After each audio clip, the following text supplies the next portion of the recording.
मुग्धा और उसकी सास के बीच पूरा समय सास के किसी न किसी काम को लेकर मतभेद चलते ही रहते हैं। बहू, ओ बहू, जरा चाय बना दे। मुग्धा चाय लेकर आती है। ये लीजिए, और कुछ चाहिए?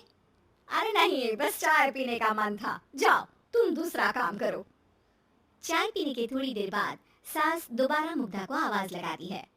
अरे बहू रे, आओ बहू, जरा हलवा तो बना दे, मीठा खाने को मन हो रहा है।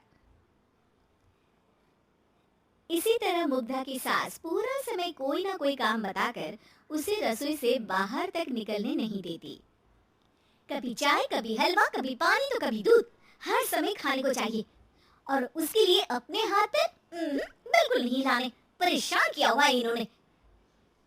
सास की जबरदस्ती परेशान करने की आदतों से दुखी मुग्धा एक शाम सचिन के साथ अपने कमरे में बैठी हुई बात कर रही होती है। सुनो जी, मम्मी जी की ये जानबूझकर मुझे परेशान करने की फरमाइशों से मैं बहुत फ्रस्ट्रेट हो चुकी हूँ।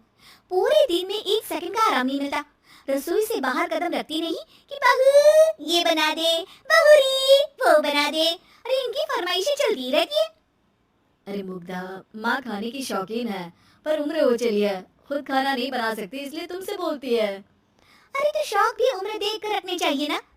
समझ में नहीं आता, हर समय फेविकॉल का जोड़ लगाए सोफे से चिपकी बैठी रहती है। इतना सब डाइजेस्ट कैसे हो जाता है उन्हें? अरे तुम मेरी माँ से इतनी नफरत कैसे कर सकती हो? मैं उनसे नफरत नहीं करती जी, बस परेशान हूँ। जहाँ मुग्धा अपने पति से ये सब बोल रही होती है, वहीं उसकी सास भी कमरे के बाहर दरवाजे से कान लगाए सारी बातें सुन रही होती है और अगली दोपहर रसोई में मुग्धा के पास जाती है। बहू, आज ना मेरा कुछ मसालेदार खाने का मन है। तो चाय बना दूं? मुझे बहुत पसंद है। अरे ना, ऐसा कर लिट्टी चोखा बना ले। और हाँ, जितना मसाला बातों में मिलाकर पति को सुनाती हो ना, सब्जी में भी वैसे ही डाला करो, खाना स्वादिष्ट बनेगा। सास की बात सुनकर मुग्धा हैरान रह जाती है। मतलब आप पूरा समय मुझ पर हुक्म चलाने के साथ बंद कमरे में हुई पति पत्नी के बीच की बातें भी सुनती है?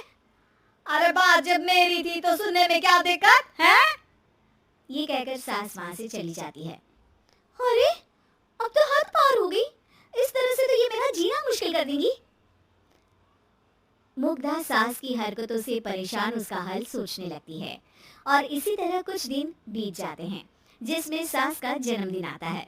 मुग्धा बहुत खुशी के साथ अपनी सास को एंड्रॉइड मोबाइल गिफ्ट करती है।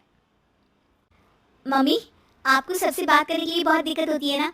कभी सचिन तो कभी मुझे बोलना पड़ता है, पर इस मोबाइल से आपको कोई दिक्कत नहीं होगी।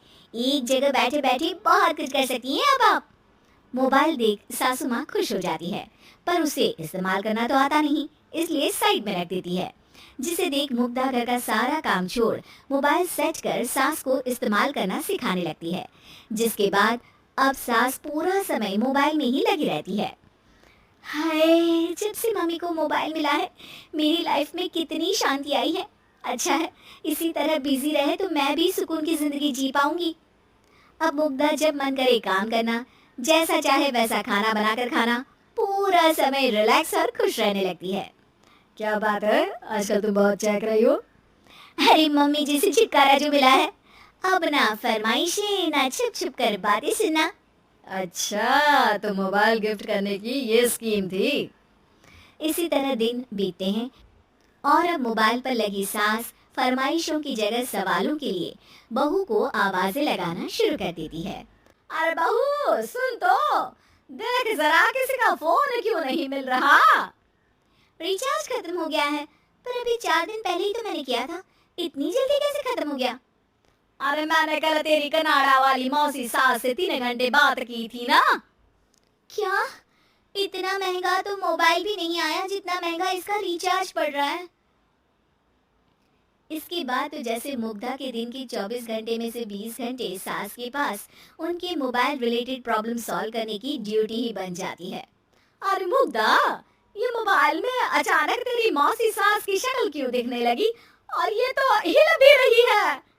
मम्मी, ये गूगल डुओ का वीडियो कॉल है, इसमें आप बात करने के साथ एक दूसरे की शक्ल भी देख सकती हो। अच्छा, ये तूने मुझे पहले क्यों नहीं बताया? अब बताने के लिए पहले नहीं बताया। इसी बीच सचिन भी वहां आ जाता है और सास अपनी वीडियो कॉल में बिजी हो जाती है। क्यों, सास बहू में क्या गपशप चल रही है? इसे गपशप नहीं, दिमाग का दही होना बोलते हैं। पर तुम तो मम्मी को मोबाइल देकर बहुत खुश थी, फिर क्या हुआ? हाँ, उसका सुकून भी कुछ ही दिन मिला। अब घर के टंटे खत्म हुए तो मोबाइल की टिंग टिंग शुरू हो गई। देखो भाई, कुछ पाने के लिए कुछ खोना तो पड़ता है। आखिर तुमने मोबाइल अपने फायदे के लिए ही तो दिया है, तो फिर सवालों के जवाब भी देने पड़ेंगे, क्योंकि जब तक उनके हाथ में ये फुंथरू रहेगा, तुम्हारी लाइफ में प्राइवेसी और सुकून रहेंगे। कहने का मतलब है अगर इससे प्यार बढ़े तो दाग अच्छे हैं। अरे मुझे पहले दिन से ही पता है मोबाइल किस मकसद से दिया गया है। भूलो मत, इससे पहले मैं बातें ही सुनती थी। सास की ये बात सुनकर मुग्धा शॉक में और सचिन हंसता रह जाता है।